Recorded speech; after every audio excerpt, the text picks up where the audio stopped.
संत मत्ती द्वारा घोषित हमारे प्रभु ईसा मसीह का पवित्र सुसमाचार, अध्याय 23 वाक्य 34 से लेकर। देखो, मैं तुम्हारे पास नबियों, धर्म पंडितों और शास्त्रियों को भेजता हूँ।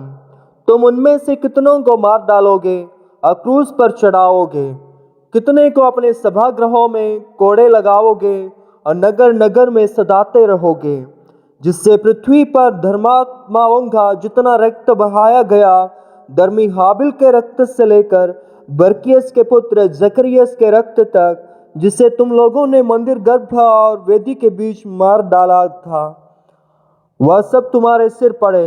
मैं तुम लोगों से कहता हूँ, यह सब इस पीढ़ी के सिर पड़ेगा। यरूशलेम यरूशलेम, तू नबियों की हत्या करता है और अपने पास भेजे हुए लोगों को पत्थरों से मार देता है। मैंने कितनी बार चाहा कि तेरी संतान को वैसे ही एकत्र कर लूं, जैसे मुर्गी अपने चूजों को अपने टैनों के नीचे एकत्र कर लेती है, परंतु तुम लोगों ने इनकार कर दिया। देखो, तुम्हारा घर उजाड़ छोड़ दिया जाएगा।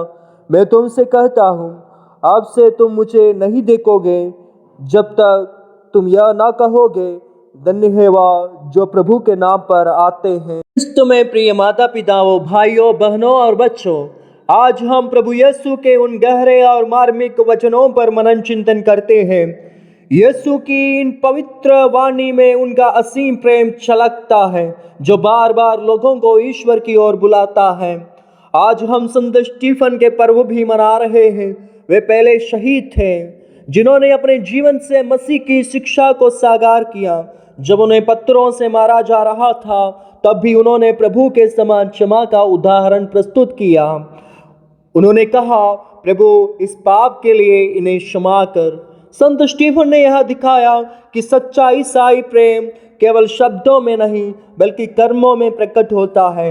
उनकी मृत्यु केवल एक बलिदान नहीं थी, बल्कि एक प्रेममयी पुकार थी उन लोगों के लिए जो सत्य को अस्वीकार कर रहे थे। कैथोलिक कलीसिया हमें यह सिखाती है कि प्रभु हमें बार बार प्रेम से बुलाता है, लेकिन यदि हम उनका निमंत्रण अस्वीकार करते हैं तो हम अपनी आत्मा के लिए नुकसान उठाते हैं।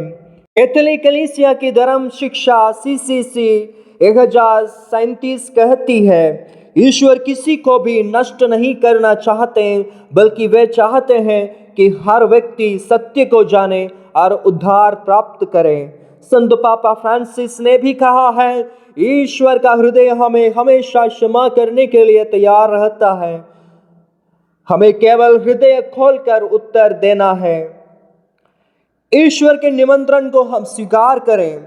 यीशु हमें बुला रहे हैं कि हम उनके प्रेम को पहचानें और उनके हृदय को कठोर ना करें। हम क्षमा और प्रेम से जिए। संत स्टीफन की तरह हमें भी अपने जीवन में मसीह के प्रेम को दिखाना है, भले ही लोग हमें ठुकराए। हम ईश्वर पर भरोसा रखें। संसार हमें अस्वीकार कर सकता है, लेकिन यदि हम ईश्वर के वचन में बने रहें तो वे हमें कभी नहीं छोड़ेंगे। आज प्रभु हमसे पूछ रहे हैं, क्या तुम मेरे प्रेम को स्वीकार करोगे या यरूशलेम की तरह इसे ठुकरा दोगे? संत स्टीफन की तरह हम भी प्रेम, क्षमा और विश्वास में दृढ़ रहें, ताकि जब प्रभु हमें बुलाए तो हम कह सकें, प्रभु, मैं यहाँ हूँ, मैं तेरा हूँ। ईश्वर आप सभी को आशीर्वाद दे। आमीन।